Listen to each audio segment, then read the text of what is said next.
So let's speak to John, who's a Spurs fan. Hello.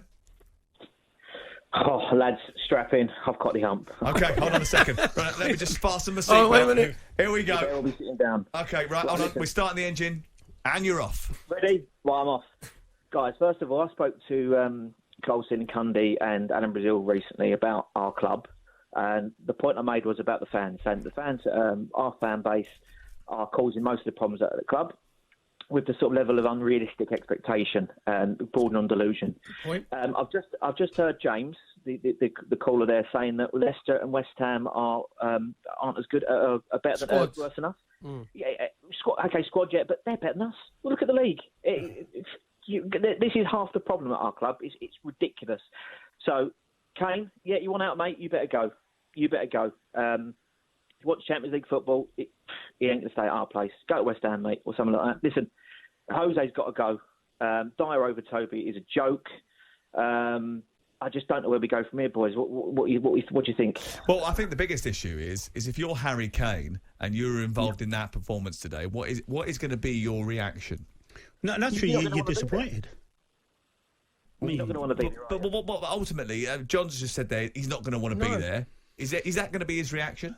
To this game, no, because he's not judging what he wants to do coming this season. And it's a pattern. The last 6-7 games against top 6 opposition, they've lost. Tottenham are what Tottenham are, and Harry Kane knows that. Yeah, the top and bottom of he knows what Tottenham are. Coley, I keep forgetting that, and it's very much they're Tottenham. Right, yeah, exactly right. But he bought into Mourinho when he first went there, Mourinho, which was a gamble from Daniel Levy, right, to get him in top 4. And Kane's then going, do you know what? We've got a manager with a proven record of winning. I'm going to stay for this year. So they're as far away. I know they got a final, and the thing that worries me is there's one manager that could have one game, right, win the League Cup. But I agree with the call.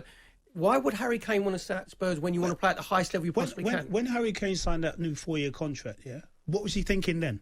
Because he thought, I'll get more money himself. And he did buy into Mourinho. I think he did think Mourinho was going to turn around. That was Pochettino first when he signed the contract. And they got to a Champions League final. They got to a Champions League final. Okay, I got to the Champions League final. Did you win it? Well, they didn't know. No. So, I got to a final. Well, how'd you get on? Oh, we lost. Okay, move on. I think John's saying there. Obviously, you're saying the club is in a mess. John, what you would understand, John, if he went, no, I want to play at a better level than this. A lot of Tottenham fans would go, all right, Harry, what you've done for the club, you deserve it. Yeah, I'll agree 100%. It's years and years of consistent failure, delusion, and I just can't blame him. But I don't know how it's going to change. How is it going to change? What do we need to do at this club to change? Well, here we go. It's very difficult for me to speak to the media. It's very difficult for me to come out and talk to you, says Jose Mourinho, because I can praise my players for their effort. They gave everything. But when I go deeper and analyse it, it's very difficult for me to tell you what the problems are. They deserve more than what they got today, but ultimately they've come away with nothing. Well, it's the story of our last 10 years, isn't it? 10, 20 years. That's the same story of this club. There was a progression under Pochettino, though. I like you. There was a progression under Pochettino. There's a progression under Pochettino, but that seems to be more of a blip than anything else, doesn't it? I mean, it just underlines how good he was, but it also underscores that if you have a manager in which you trust and believe in, then there is a possibility that you can get something out of a group of players that actually probably wouldn't get into. Let's be honest. You went for that Champions League final team. How many of those players would now get into the Liverpool team, the Manchester City team, and the Chelsea team, apart from Harry Kane? Son.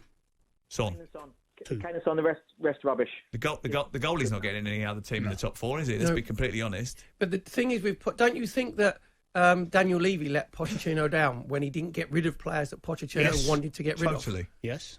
So then Daniel Levy has to take some... Yeah, but you could... Pochettino, Johnny, you could tell that he'd lost his mojo, hadn't he? Towards the end of it, he just got drained by everything that was going on. Yeah, because it looked from the outside looking in like... So Daniel Levy's got to take some responsibility. He's got his motives.